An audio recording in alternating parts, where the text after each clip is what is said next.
Bien, la pregunta que hicimos no se escucharon en Estados Unidos, vamos a repetírsela. Adriano Espaillat, queremos saber cuántos votos obtuvo en las últimas elecciones su candidatura y de ahí cuánto usted estima que fueron dominicanos que los beneficiaron, además de que quisiéramos saber, con derecho al voto en su circunscripción, que es la ciudad o el estado, ¿cuánto usted estima que votaron por usted? Bueno, en las generales yo recibí incluso el porcentaje más alto de victoria, un 90%, y más de 200,000 votos recibí en esas elecciones. Yo diría que de esos 200,000, un poquito menos del 50% son latinos, y dentro de esos latinos, entonces naturalmente la mayoría son dominicanos. ¿Y hay muchos dominicanos con derecho al voto? Sí, hay mucho. La ciudad de Nueva York se estima que hay entre 400,000 o medio millón de votantes dominicanos, de origen dominicano, personas que yo diría también un gran número de las cuales, por ejemplo, el distrito que yo represento, hay alrededor de casi 60,000 personas que votaron en las elecciones dominicanas, que también tienen el derecho a votar aquí. O sea, la doble votación. O sea, nosotros así que podemos cifrar cuántos son los dominicanos. Lo comparamos con el registro electoral de República Dominicana y el de aquí, y vemos entonces, si vemos el nombre en ambos registros, entendemos que tienen la doble ciudadanía, pero hay un sinnúmero de jóvenes, por ejemplo, nacidos aquí, que no votan en las elecciones de allá, que son de origen dominicano, que también, y hay personas que no se inscriben para votar allá, que también votan y participan en el proceso electoral aquí en los Estados Unidos. Adriano, el derecho al voto, veo que hay 400, sin embargo, hay pocos. La pandemia afectó 3 cosas y queremos que tú hables despacio de ellas 3. Número 1, no votaron todos los que debieron votar. Segundo, ¿cuántos... cómo perjudica esa ayuda social que generalmente viene aquí, las remesas, el problema de la pandemia? Es decir, esa ayuda, ¿cuándo va a cesar? Que inmediatamente va a cesar también el envío de ayuda. Y lo otro es, ¿cuántos enfermaron? ¿Cómo impactó la pandemia en nuestra población allá? Sí, lo primero es que sí, realmente debieron de participar más personas en las elecciones de allá. En la de aquí participaron más personas, la votación subió dramáticamente. Vemos como el presidente electo Biden recibió más de 80 millones de votos y ganó por un margen amplio de casi 7 millones de votos y una votación sin precedente. Y eso naturalmente también se manifestó aquí en Nueva York. Por razón de que en Nueva York existe lo que se llama el voto temprano, que te otorga la posibilidad de votar 8 días antes del mismo día de las elecciones. También se implementó el voto por correo y en todos los estados y en todas las naciones, incluso donde se aplica el voto por correo, se ve un aumento dramático en la participación electoral. Por eso votaron muchos aquí, pero sin embargo en las elecciones dominicanas no se vio la participación que esperábamos. Yo creo que eso va a cambiar en el futuro. Esperamos que cambie, que sea más activo en términos de la votación. Con referencia a las remesas, bueno, la economía dominicana se ve un poco gravemente afectada por la pandemia, principalmente porque el turismo se ha frenado. Sin embargo, en este proceso, el único renglón de la economía dominicana que se ha visto de crecimiento son las remesas, de manera que de nuevo la diáspora manifiesta su solidaridad con la República Dominicana de manera silente y muy práctica, mandando su dinero a sus familiares a la República Dominicana. Se ha visto un aumento importantísimo en el nivel de las remesas y yo creo que eso ha ayudado bastante a la economía de la República Dominicana durante los meses de la pandemia. Con referencia a los muertos, sí, se han visto muchos de los vecindarios étnicos, por ejemplo en Queens, donde hay centros suramericanos, en Harlem, que yo represento también al vecindario de Harlem, que es la capital ícona de la diáspora afroamericana, y en el Alto Manhattan y en el Bronx, donde hay muchos dominicanos, se han visto muchos contagios, muchas muertes, por razón de que el distrito que yo represento es el más pequeño geográficamente, aunque tiene cerca de 1 millón de residentes, pero las personas viven realmente en apartamentos, muchas veces con un hacinamiento grave, y esas personas, muchas de las cuales fueron positivas del virus, retornaron desafortunadamente a sus apartamentos,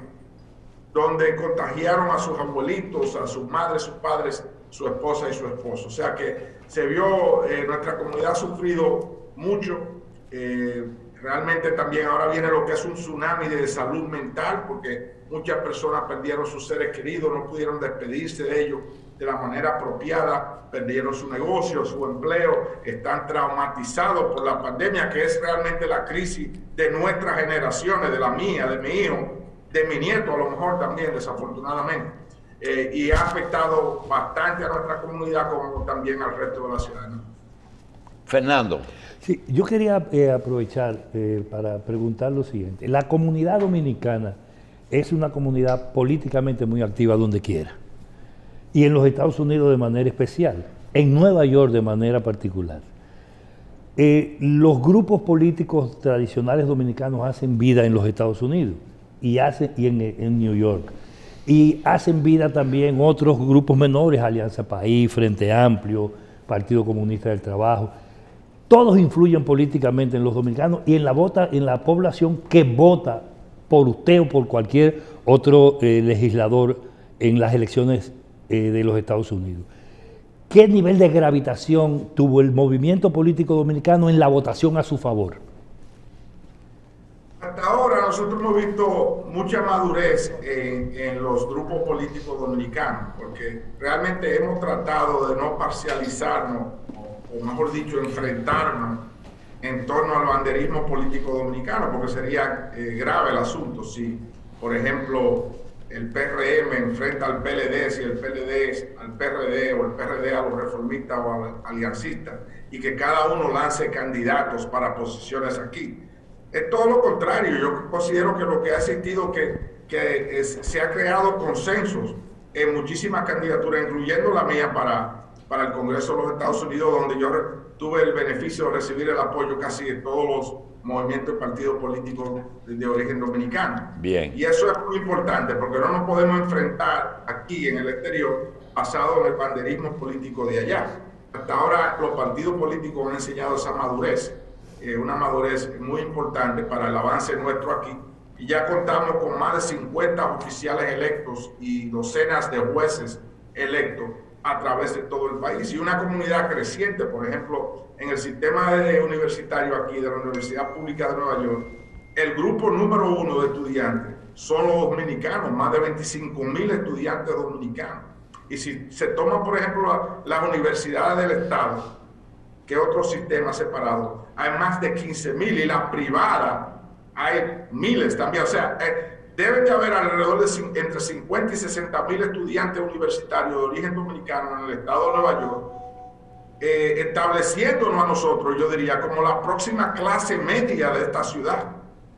Y yo creo que eso es muy importante, mantener esa comunidad avanzando políticamente sin enfrentamientos innecesarios, estériles, que muchas veces desgastan el avance de una comunidad. Bien. Adriano, se nos frizó la imagen cuando hablábamos de los Espaillat, y hay varias preguntas, como por ejemplo, ¿qué partido tiene mayores seguidores? Si los que eran el antiguo PRD, que ahora es PRM, si el PLD, en Estados Unidos, si los demócratas son más que los republicanos. Pero antes yo quiero preguntarle, realmente, ¿por qué se fueron sus abuelos? Si ustedes tenían en la época de Trujillo a personas importantes como Espaillat de la Mota, el general Espaillat, y otra gente distinguida de La Vega que eran amigos del régimen. ¿Por qué ustedes se fueron? Bueno, realmente habían en Payá que eran que estuvieron con el régimen, pero habían otros que fueron activamente antitrujillistas también, y que emigraron. Mis abuelos emigraron por razones económicas y principalmente también porque un tío materno del lado de mi madre sufría agudamente de asma y se le recomendó para salvarle su vida un cambio de clima.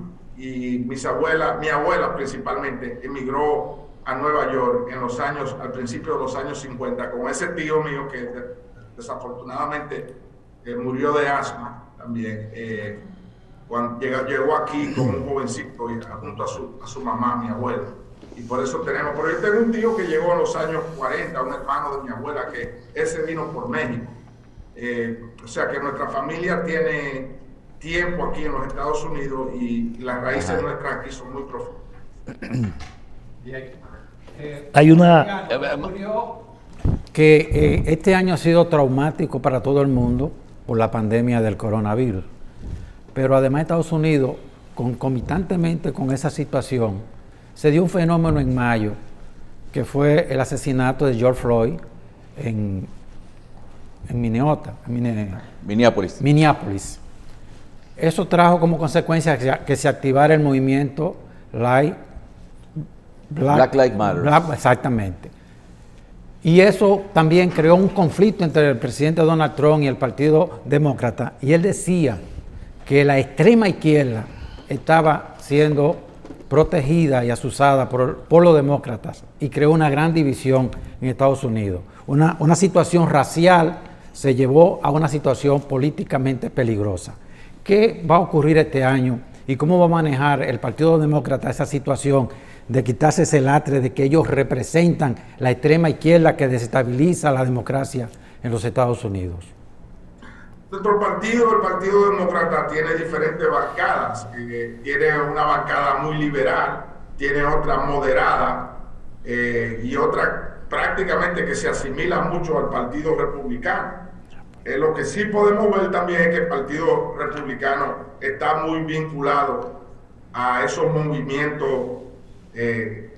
ultraderechistas, algunos de los cuales incluso tienen vínculo con organizaciones neonazistas y ultraderechistas, intolerantes, que discriminan y que tratan de implementar o avanzar una agenda de exclusión.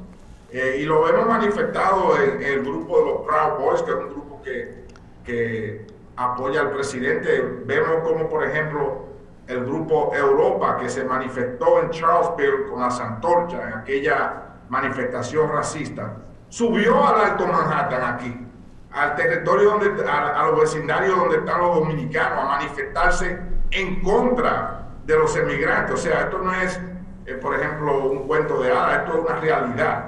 Pero nosotros tenemos un partido de techo amplio, donde hay diferentes ideas y diferentes bancadas.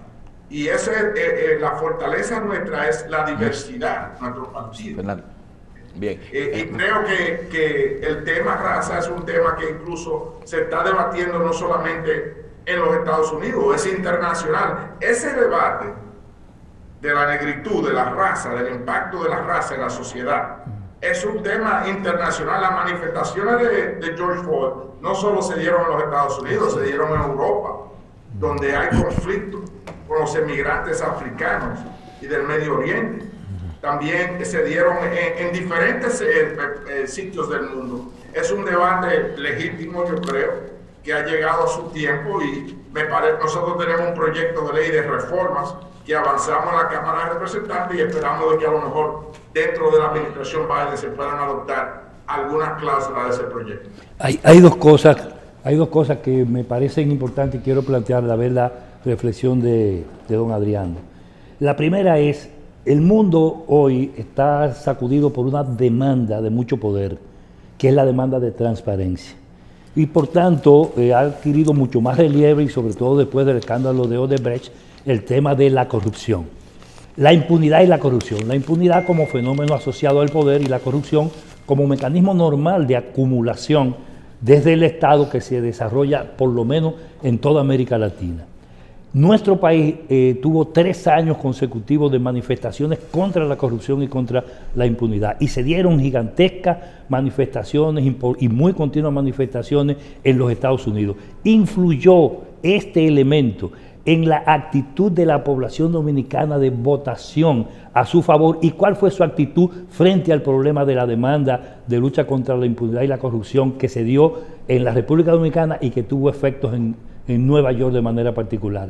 Y lo segundo es, no está asociado al tema de la realidad actual de los Estados Unidos el hecho de que 2 fenómenos se han parecido para descubrir los niveles de pobreza presentes en la sociedad norteamericana: el fenómeno de Katrina en ocasión de aquel fenómeno natural, y el problema de la pandemia hoy como una tabla rasa sobre toda la población.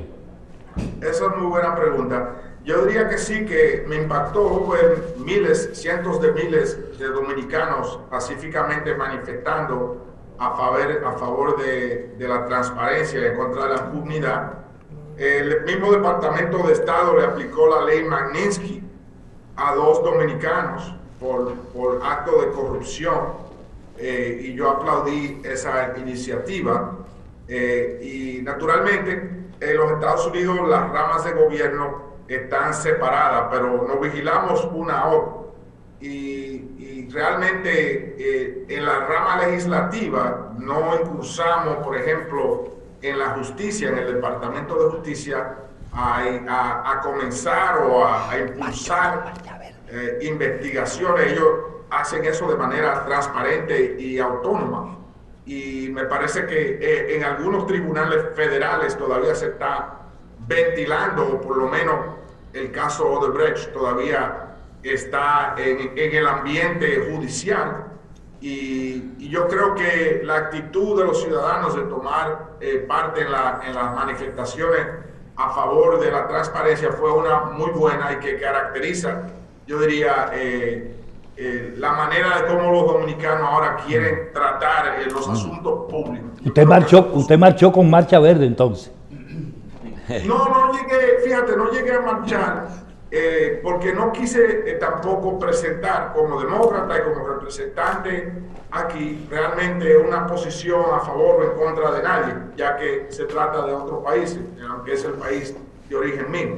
Pero sí simpatizo con la actitud y las metas y los objetivos de ese movimiento, ya que yo también aquí he sido parte de movimientos disidentes, de protestas a favor de cambios importantes sociales. Bien, Adriano. A la pandemia, yo creo que sí, que ha manifestado lo que ya todos sabíamos, y que es realmente que nosotros, por ejemplo, los dominicanos, sufrimos desproporcionadamente de la diabetes, de la alta presión, de esas condiciones preexistentes que son mortales frente al virus. Bien, nosotros queremos, porque el tiempo es corto y las preguntas son muchas, que tú te comprometas a que nos permite en algunas ocasiones estar con nosotros. Sin embargo, quiero preguntarte del dominicano y generalmente el norteamericano en este momento, lo que quiere es estar mejor y que su situación y su familia vivan mejor. No están preocupados por otras cosas, a menos que esas otras cosas afecten sus intereses prioritarios, que es estar mejor. Un dominicano, legal o ilegal, que viva en el estado de Nueva York, ¿qué quiere del gobierno americano y qué espera del gobierno dominicano, del cual él no piensa a veces ni siquiera regresar? Cuéntanos. Del gobierno americano yo creo que necesita la ayuda necesaria frente a la pandemia. Yo creo que la pandemia de nuevo va a dictar nuestra agenda gubernamental en el Congreso de los Estados Unidos durante toda la administración del presidente electo Joe Biden. Necesita ayuda inmediata para poder pagar su renta. Necesita un empleo si fue que perdió su empleo. Los pequeños negocios, que muchos de los cuales son dominicanos, necesitan la ayuda necesaria para reabrir sus puertas y poder sobrevivir esta crisis. Y necesitamos una política pública que rompa finalmente con esas disparidades de salud, que son, por ejemplo, como dije anteriormente, la presencia de condiciones persistentes como es la diabetes, la alta presión, el asma, condiciones graves de problemas respiratorios cardiovasculares en nuestra comunidad que nos hacen blanco para este virus y posiblemente otro virus en el futuro. Y con referencia al gobierno dominicano, fíjate, es una comunidad muy bondadosa, muy noble, pide muy poco y da muchísimo. Y a cambio de nada, pero yo creo que ha llegado el momento de sí presentar una agenda coordinada, bien elaborada, con proyectos importantísimos que puedan ayudar a los nacionales dominicanos, por ejemplo, que optan retirarse a la República Dominicana. Esos envejecientes que lo dieron todo, que mandaron sus remesas, que apoyaron el país por décadas, que ahora optan retirarse en la República Dominicana, deben de recibir algún tipo de ayuda, ¿verdad? De programa incentivo que lo pueda ayudar en la República Dominicana. Yo creo que también podemos hacer más con la juventud y la educación.